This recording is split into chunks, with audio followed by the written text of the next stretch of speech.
Greetings, friends. Welcome back to the broadcast. I'm Shawn. Today is day 17 of our 30-day gospel reading challenge. We have 19 short verses today. We begin the Gospel of John, chapter 12, verses 1 through 19. This deals with a couple of things. It deals with this anointing of Jesus with this expensive perfume and his triumphal entry on Palm Sunday, riding on the donkey. And there's some other interesting things in between the lines here. If you've been along for the ride this entire time, I commend you for sticking with it. It's days like this and the last couple of days where the gospel readings are fairly short that I'm grateful for, because it allows us to kind of only have to take a few minutes but still stay on task of keeping our eyes on Christ, keeping our hearts bent towards Him and towards studying the Holy Scriptures. Some of you have really loved this so far.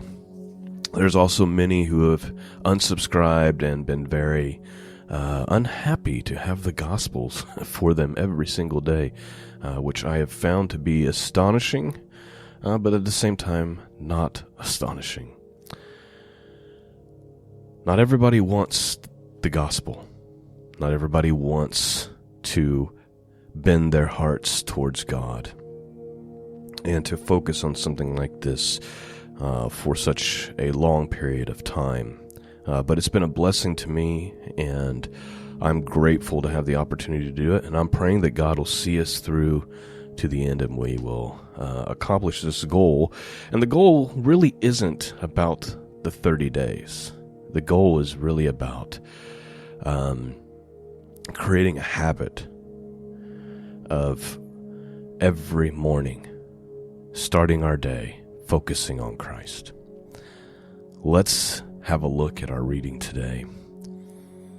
The Gospel of John, chapter 12, verses 1 through 19. Let's begin. Then 6 days before the Passover, Jesus came to Bethany, where Lazarus was, who had been dead, whom he had raised from the dead. There they made him a supper, and Martha served.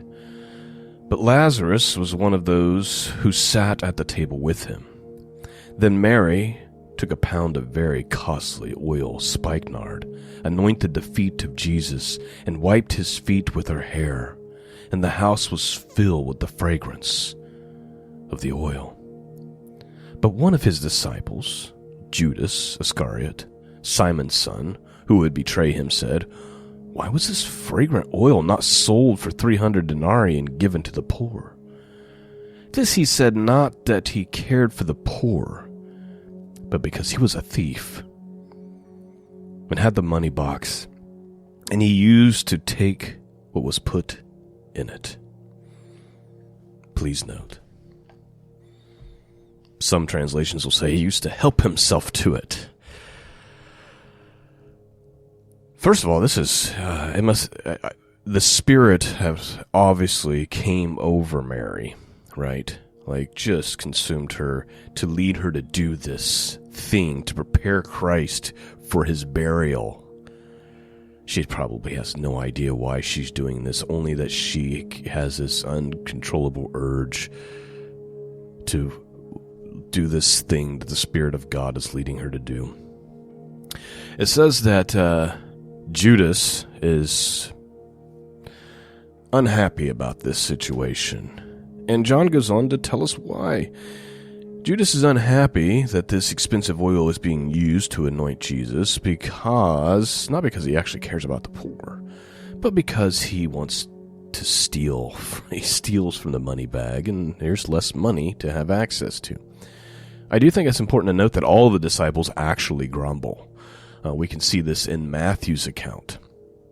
So, if we go to Matthew chapter 26, it says, "Now when Jesus was in Bethany, in the house of Simon the leper, there came unto him a woman having an alabaster box of very precious ointment, and poured it on his head, and as he sat at the meat, But when his disciples saw it, they had indignation, saying, "To what purpose is this waste? For this ointment might have been sold for much and given to the poor." So they all kind of felt that way. But John wants us to know that the motives of Judas were different. The other disciples had pure motives. They were literally confused about why we're wasting this. Rather than wasted, let's give it to the poor. Their hearts were actually bent in the right direction. Judas, though, obviously, because he steals from the money bag, according to John. Here's what the Orthodox Study Bible says. It says, "The other disciples said the same thing Judas said, but with very different motives. Judas spoke from greed, while the others spoke from the virtue of charity." That Jesus put a thief in charge of the money shows that by every means he attempted to save Judas.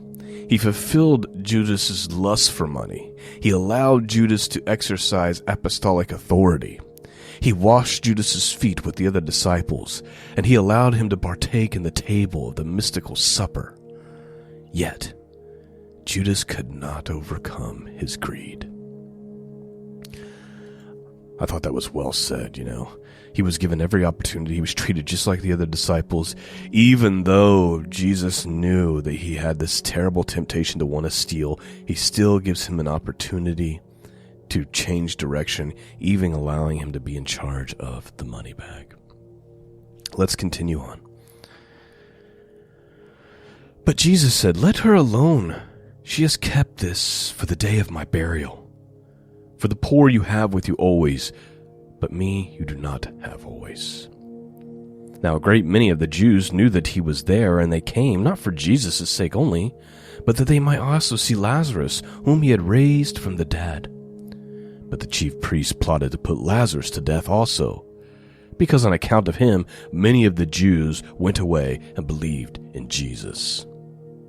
So please note, this is a part of the story I think a lot of people don't realize, or they haven't taken note of. They weren't just plotting to kill Jesus, they wanted to kill Lazarus too.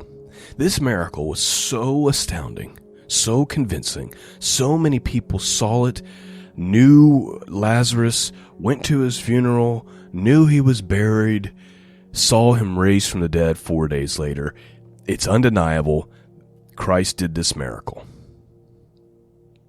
All the Jews know it. The religious leaders know it. There's no confusion about this. Lazarus was dead. Now he's alive.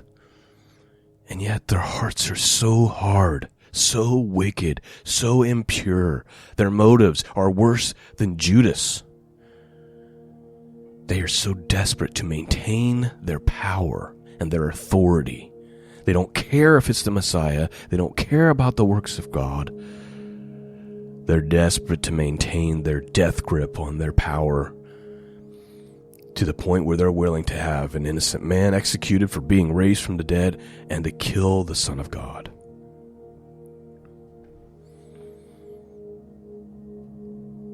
Verse 12. The next day, a great multitude that had come to the feast, when they heard that Jesus was coming to Jerusalem, took branches of palm trees and went out to meet him and cried out, "Hosanna, blessed is he who comes in the name of the Lord, the King of Israel." Then said Jesus, when he had found a young donkey and sat on it, as it is written, "Fear not, daughter of Zion, behold, your king is coming, sitting on a donkey colt." His disciples did not understand these things at first, but when Jesus was glorified, then they remembered that these things were written about him, and that they had done these things to him. Therefore the people who were with him, when he called Lazarus out of the tomb and raised him from the dead, bore witness. For this reason the people also met him, because they heard that he had done this sign. The Pharisees therefore said among themselves, "You see that you are accomplishing nothing. Look, the world has gone after him." That is the end of our gospel reading portion this morning. I want to make one note here. In John's gospel, he says that when they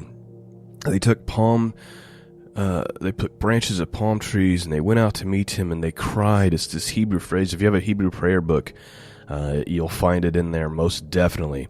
It's Baruch haba Bashem Yahovah. Blessed is he who comes in the name of the Lord. And they're shouting this as he comes in. Now, interesting to note, if you go to Matthew's account, Jesus says this, "O Jerusalem, Jerusalem," when he's weeping over Jerusalem. He says, "The one who kills the prophets and stones those who are sent to her. How often I wanted to gather your children together as hen gathers her chicks under her wings, but you were not willing. See, your house is less desolate. For I say to you, you shall see me no more until you say, Baruch haba Bashem Yahovah, blessed is he who comes in the name of the Lord." So his promise to Jerusalem is, you will not see me again until you're crying out that phrase again. So one could be brought to think that in the last days, which we are likely part of, we will see Jerusalem crying out for the Lord. Blessed is he who comes in the name of the Lord. I pray you've been blessed this morning. Peace and grace be with all of you. And until next time, God bless.